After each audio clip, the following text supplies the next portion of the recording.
बहुत बड़ी कंपनी का बॉस हूँ और ये पैसे मेरे लिए कुछ नहीं। तो क्या तुम मेरा यकीन करोगी?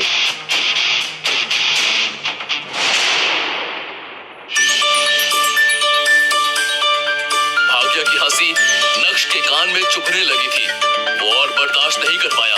उसने अपनी जेब से बैंक का चेकबुक बाहर निकाला और एक साइन ब्लैंक चेक अनिका की तरफ बढ़ाते हुए बोला, अनिका, ये तुम्हारे मतलब अंजी को ऑपरेशन के लिए। मुझे पता है कि रकम ज्यादा होगी तो कैश तो नहीं चलेगा, नहीं तो मैं कैश दे देगा। अमाउंट भी मुझे पता नहीं तो मैंने ब्लैंक चेक पे साइन कर दिया। नक्श की बात सुनकर अनिका शॉक थी। उसी स्टेट में उसने नक्श के हाथ से वो ब्लैंक चेक ले तो लिया, लेकिन उसे समझ नहीं आ रहा था कि वो रिएक्ट कैसे करे। दूसरी तरफ भाग्या ये सीन देखकर और भी जोर से हंसने लगी और उसे लगा जैसे नक्श तो वाकई में बहुत बड़ा बेवकूफ है जो उसके कहने पर कुछ भी हरकतें कर रहा है। भाई साहब, अंजी को ऑपरेशन को बचाना है, बेचना नहीं है। और तुम्हें पता है ना कि ब्लैंक चेक देने से कुछ फायदा नहीं है। बैंक में पैसे होने चाहिए और तुम्हारे पास तो इतना माल है नहीं। हाँ, हम सबको पता है तुम्हारे बैंक में कितने पैसे हैं। देख लिया तुम, अब वापस दे दो प्लीज। और ये बताओ तुम्हारे पास माल है? नहीं, लेकिन अभी भाग्या ने बोलना शुरू ही किया कि तभी नक्श ने उसे बीच में ही टोकते हुए कहा, इसके बाद खुद खर्च करने के लिए नहीं होता, वो फ्री में ज्ञान नहीं बांटता। ठीक है? भाग्या की गुस्सैल आंखें नक्श को ऐसे घूरने लगी जैसे मानो अभी नक्श का खून ही कर बैठेगी। लेकिन अब भाग्या के पास बोलने के लिए कुछ नहीं था। भाग्या की बोलती बंद करने के बाद नक्श ने अनिका को देखा, जो अभी भी नक्श की बात पर यकीन नहीं कर पा रही थी। वो उस ब्लैंक चेक को साइड में ही रखने वाली थी कि तभी नक्श ने कहा, अनिका एक सेकंड प्लीज। अगर तुम चाहो तो नेट बैंकिंग में मेरे अकाउंट में चेक कर सकती हो कि मेरे पास पैसे हैं कि नहीं। अनिका भी नक्श की बात पर भरोसा करना चाहती थी, लेकिन वो भरोसा नहीं कर पा रही थी क्योंकि नक्श के पास कोई जॉब ही नहीं थी। पूरे दिन तो नक्श घर में बैठा रहता है, घर के सारे काम करता है। आज अचानक से वो आया और उसने ब्लैंक चेक देते हुए कहा कि अंजी कॉर्पोरेशन को बचा लो। अगर अनिका की जगह कोई भी होता तो उसके लिए भी नक्श की बात पर यकीन करना उतना ही डिफिकल्ट होता जितना अभी अनिका को हो रहा था।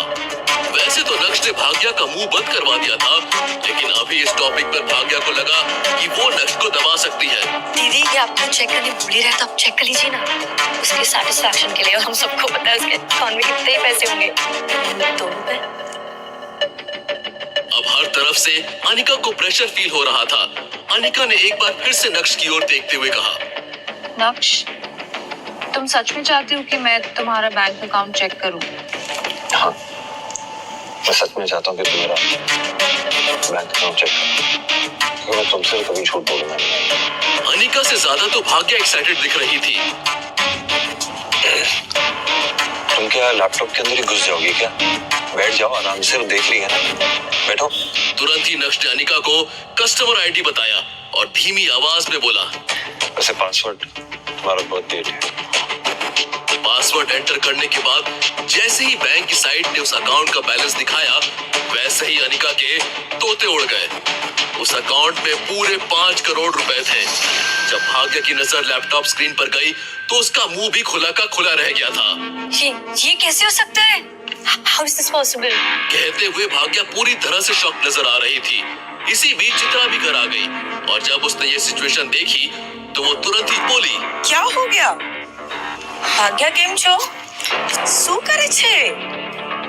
भाग्या ने तुरंत ही चित्रा का ध्यान लैपटॉप स्क्रीन की तरफ बढ़ाया और जब चित्रा की नजर भी 5 करोड़ पर पड़ी तो वो भी पूरी तरह से स्टंट थी। तुम्हारे पास इतने पैसे कहाँ से आए? माँ, वो नक्श ने दिया।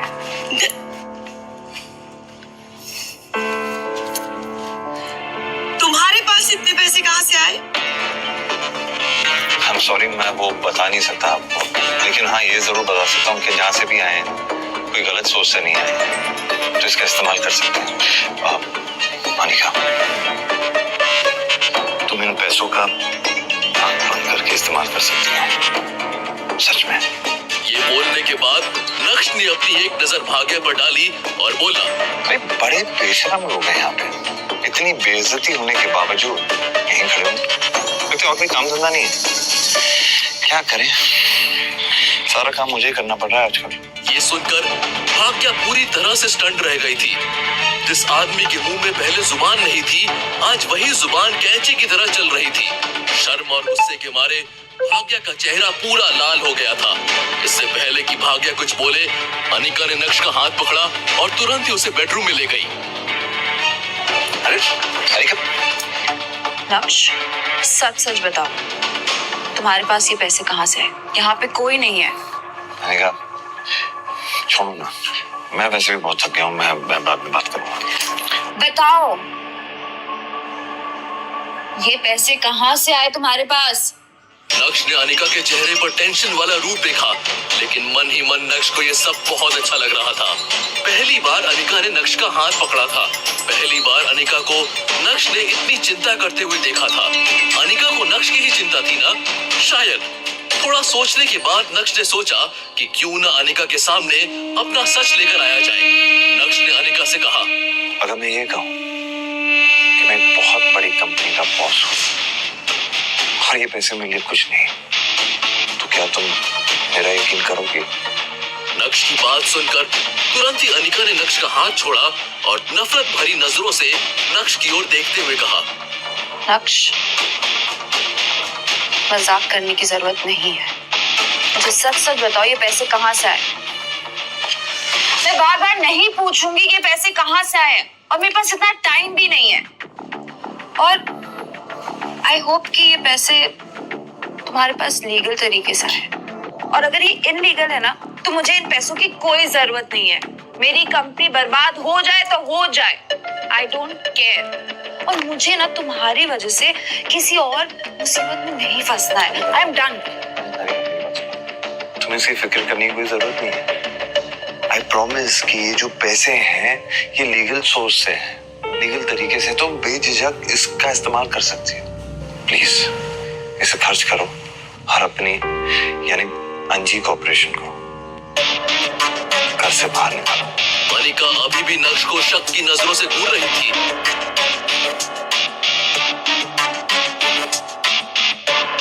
ठीक है, मैं तुम पे भरोसा कर रही हूँ, और तुम भी चिंता मत करो, मैं तुम्हें पैसे जल्दी लौटा दूंगी। जितनी जल्दी हो सकेगी उतनी जल्दी। Okay, thank you. You're welcome. नक्श ने अपना हाथ हिलाया और सबसे पहले कमरे से बाहर निकला।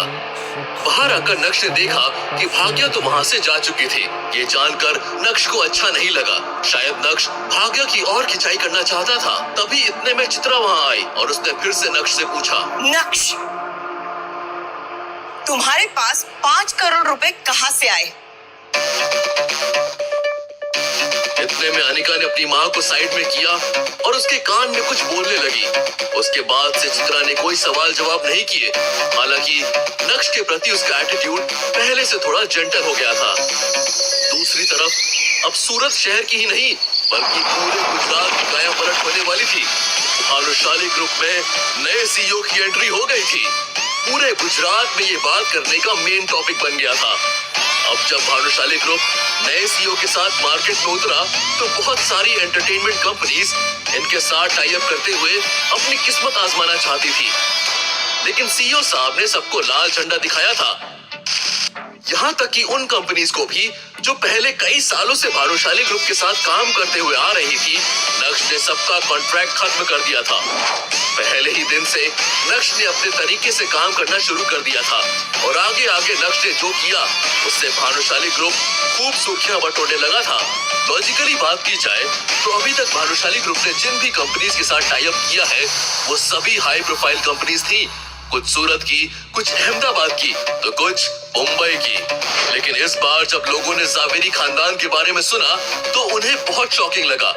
बहुत लोगों ने अनिका जावेरी के बारे में सुना ही नहीं था और जावेरी परिवार भानुशाली ग्रुप के साथ डील करने चला गया।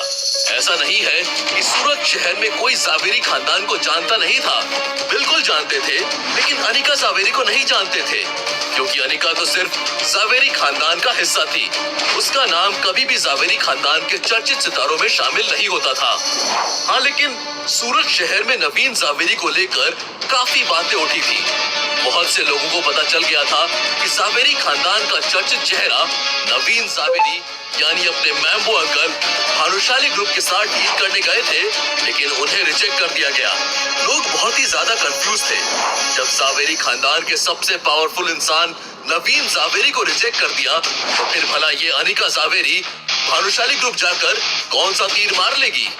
भानुशाली ग्रुप का नया सीईओ आखिर सोच क्या रहा है?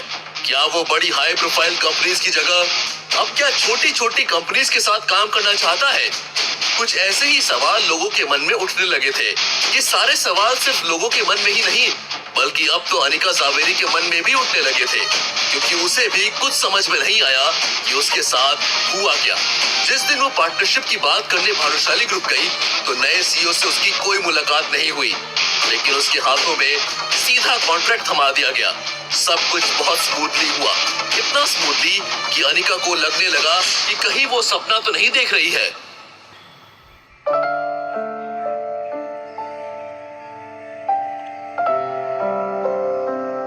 लाइक और शेयर करें और सब्सक्राइब करें।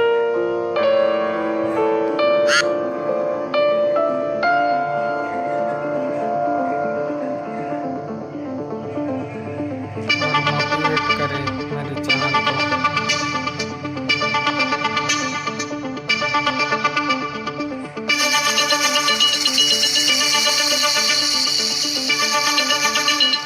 सूरत शहर का सबसे लग्जरियस होटल प्राइम स्टार को जावेरी खानदान ने पूरे दिन और पूरे रात के लिए बुक कर डाला था। कल्याणी अनिका की सक्सेस पार्टी मना रही थी, क्योंकि अनिका की वजह से पहली बार जावेरी खानदान और भानुशाली ग्रुप के बीच में कॉन्ट्रैक्ट जो हो गया था। कल्याणी ने जावेरी खानदान के सभी लोगों को इस पार्टी में आने के लिए कहा, और भला कल्याणी की बात को कोई कैसे टाल सकता था? प्राइम स्टार के बैंक्वेट हॉल में सबकी नजर बस अनिका पर ही अटकी हुई थी। नक्श अनिका के पीछे पीछे घूम रहा था।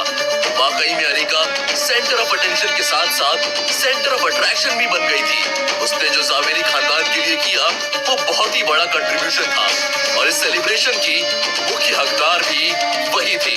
पूरा जावेरी खानदान प्राइम स्टार में मौजूद था। कल्याणी ने अपने परिवार की इस सेलिब्रेशन पार्टी को एंजॉय करने के लिए सूरत शहर के नामचीन लोगों को भी इनवाइट किया था, और ये सब इसलिए किया गया क्योंकि कल्याणी का सिर्फ एक ही मकसद था, सबको इस बारे में बताना कि अब जावेरी खानदान और भानुशाली ग्रुप पार्टनर्स हो गए हैं। आज नक्श ने काफी अच्छे कपड़े पहने थे और वो बहुत हैंडसम लग रहा था। अभी नक्श चेयर पर बैठने ही वाला था, तभी उसे एक कड़क आवाज सुनाई दी। अरे भाई हटो।